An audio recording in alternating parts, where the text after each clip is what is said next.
Hello everyone, YouTube land, Nintendo fanboy, I'm back here as always. Alright, this is going to be a different video. This is going to be a review of an anime. I don't talk about anime on my channel because it's not gaming. This is gaming related, as you can see with the title. I think the only anime I reviewed was the Castlevania anime. I think I talked about the Pokemon anime a couple times, but and I reviewed Pokemon, the movie I Choose You, around that time when it came out. So yeah, I don't talk about anime. But this is going to be a review on an anime called High Score Girl. I don't know if you've seen it. It's on Netflix. I think it just came out on Netflix this month. I'm not sure. I've seen other reviews. I didn't watch the reviews, but I've seen other people. I was scrolling and seeing how many reviews or how many people have done reviews on YouTube about this. And quite a few are there. But I just watched it just about a week ago. I watched it twice all the way through. So that's why I'm doing it, because it's gaming related. this whole anime is just all about games. I mean, I don't know how they got the rights to show all these games and the systems and all that stuff. I guess they had to talk to every single publisher out there and company. I mean, yeah, it's really impressive. Is it a good anime? I don't know. It's okay. I like it for what it is. There's a couple things that annoy me about it. Not really annoy me, but some things I don't like about it. I mean, I find it kind of unrealistic in some spots here. I'll get to that real soon. But the anime doesn't have really a story. It's just kind of following this character, Haru, I think is his name. Haru, I don't remember. I think I'm butchering that name. I mean, it's not a real name. It's probably a real name, but it's not a real name of a real person. It's just an anime, so if I butcher it, it's fine. It's not a real person, so I'm not disrespecting that person. It's just an anime. I think his name is Haru? Yeah, that's how you say it. I watched it twice, so I think that's how you say it. Yeah, it doesn't have a story. It's just following. The first episode starts in 1992, or is it 90? It's like the early 90s. I think it's like 92, 91, 92.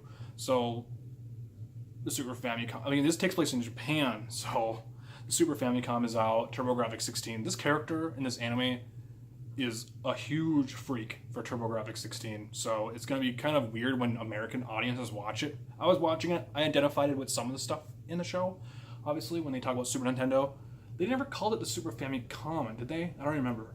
They called it the Super Nintendo, which is weird because it's the Japanese, so they wouldn't be calling it the Super Nintendo. There are some things, like I said, I'm gonna get to real soon here that I find kind of unrealistic. And this kid, he's a kid. He's like 11 or 12 years old. So when I was 11 or 12 years old, I didn't really care about the companies. Like, I mean, I was aware of someone like Capcom and Konami and obviously Nintendo. I was aware of all these companies, but I never said, "Oh, I can't wait until so and so releases this game." I just find it kind of unrealistic way they talk in the show. It's just kind of weird. I cannot wait until Square releases Final Fantasy 4. I think they were talking about Final Fantasy 4 or whatever. Yeah. I just find it kind of weird the way they talk. It's unrealistic, especially for a kid. You know, you only are aware of the companies and all this stuff when you get older and you look into it a little bit more. Obviously, he's a gamer. He's passionate. He seems to like everything and entertained by everything. I don't know, I was like that when I was a kid too. I like bad games, I like this, I like that. But yeah, I'm just really overall impressed by, like, they have realistic games. I mean, these are games that are in our world. So this anime takes place in our world, you know. There's nothing fantasy about this anime at all. It's not fantasy, it's not sci-fi, it's not surreal. It's I guess you could call it a slice of life anime. It really is. There's a little bit of drama in there. He likes this girl, this rich girl or whatever. She likes to play games just to relieve some stress because she lives a very strict life and she doesn't get out much, so she's studying a lot, and he likes her. And this kid really is weird. Like, he hates it when he loses or he finds a girl that beats him at a game or whatever. He's a huge fighting game fan too. I want to point that out too. He's a massive Street Fighter fan. And yeah, it's when the anime goes on to, there's 12 episodes. when the anime goes on, there's one episode where she leaves somewhere. I think she leaves to like LA or whatever. I don't know. She comes back, and then he likes this other girl, or he doesn't like this other. There's other girl that likes him. So it's kind of like I wouldn't say a love triangle going on in the anime, but it's a little weird. Because then she comes back, the rich girl. I forgot her name, but she comes back, and then all these emotions start coming up again or whatever.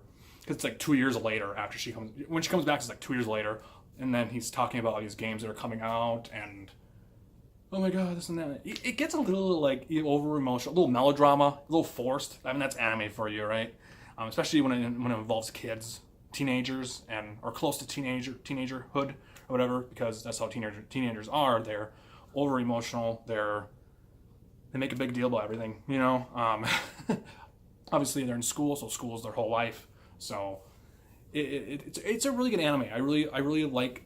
I just love all the not even references. And these aren't just references. These are just laying out, and they show footage of the games. They show footage of the games. They have drawings of the fucking boxes of the systems, even the systems itself. The TurboGrafx 16, the Super Famicom, the Game Boy. I mean, they have everything in there. It's really cool to see that. You don't see anime. There is anime out there that references video games that says the systems and they name drop the games and the systems. But this, they show it. They're not afraid to do anything. They go all out. It's really cool to see that. You don't see too many shows that do that at all, period. Like, not just anime. I mean, shows, movies. Some movies that do that. They show video games and all that. They celebrate games. Obviously, like Wreck-It Ralph and other stuff out there. But it's really, really cool. You know, I really love Sam. I'm sure there'll be a season 2. Because like I said, the show doesn't have a story. It's just following this kid. And it's going through a timeline of when these systems and these games come out. And he's in school. So by the time the anime ends, he's like 13, I think, or something. Oh no, he's in high school, I think, right? I don't know. It's Japanese, so it's weird. He's in high school, I think, and then I think by the time the last episode ends, or towards the end of the anime, towards the end of the season, sorry, it's the Saturn and the PS1 are already out in Japan. I think they're out in the US. I'm not sure. It's like 95, so maybe season 2 will be like 96, you have the 64, and then so on and so forth. The Game Boy Color. So you have like the mid to late 90s era, and then season 3 will probably, you never know. Like, I like this. I like it. I want to see more of it. Even though I found some things unrealistic, the way they talk about certain things, like little kids talking about the publishers and Square and this and that. I can't, it's just fine. It's kind of funny. It's a little nitpick though. It's a good show. It's not bad at all. Like, it's really charming. I watched the dub. The dub is fine. It's really fine. I just find the personality of this main character. He's passionate. I'm passionate. We're all passionate about games. Obviously, you're watching my videos. You're passionate about video games. This kid likes everything. I remember one episode, he's like, I can't wait to get a job and buy a Sega Saturn and get Daytona USA. And it's just like, are you really serious, dude? Daytona USA. This kid just likes everything. You're just like, it's kind of silly. But anyways, it's a good show. Go watch it. It's on Netflix. It's exclusive to Netflix, so it's not hard to find. Did I say that in the beginning of this video? It's a Netflix show. I'm just busy talking about the show. But yeah, it's on Netflix. It's a really good show. Hopefully we get a season 2 and season 3. And who knows when they're going to follow this kid. Or maybe they'll start with a new story. I don't know if they'll start with a new kid and a new story. But I think they're going to follow him in his life. And maybe, like I said, I didn't care about the love story. I didn't care about him and that. Oh, I cared about the girl too. But I just didn't care about the love thing and all that stuff. And whatever was going on with that. The show is mainly focused on games and whatever. The story is kind of weak, but it's just cool to see him.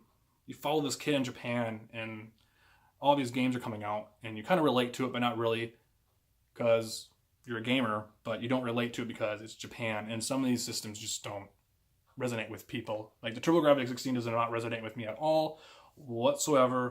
Super Nintendo did, the Game Boy did. Talk about that a little bit. They didn't mention a lot of Nintendo games. Some they did a little bit, but some of the games I was just like, I kind of heard of it, but I never played it, obviously, because I never came over here. Obviously, the TurboGrafx 16 did come over to the US, but it didn't sell really well at all. I mean, it failed. No marketing at all. So I'm aware of the TurboGrafx 16. I'm quite aware of it. But obviously, it's called the PC Engine over there. But yeah, no one in the US owned it. If you say you owned it, you're probably lying or whatever. I'm sure you had, like, I don't even know if you know any friends that owned it. No one in the US here owned it. Probably like 5 people in the U.S. owned it at that time.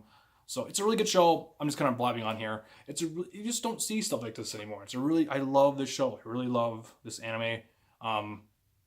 It's nothing. It's a slice of life anime. It's not your usual like I said. It's not sci-fi. It's not fighting. Like it's not your typical action. There's nothing there at all. It's realistic. It takes place in the real world. You know, well, most animes do, but this one actually takes place in the real world, and there's no sci-fi, no fantasy, no magical girls. There's nothing there. I don't think there's any like fan service or any like nudity. Is there? I remember I watched it twice through. No, they don't mention anything. It's really kid. You can watch it with your kid. You know, it's not, inappropriate, if you want to call it that. So it's a really good show. I just wanted to talk about it because it's game related. And yeah, it's a cool anime. Go watch it. Anyways, peace out. You watch it. Comment down below if you did. Peace out later. More randomies come soon. Later. Bye.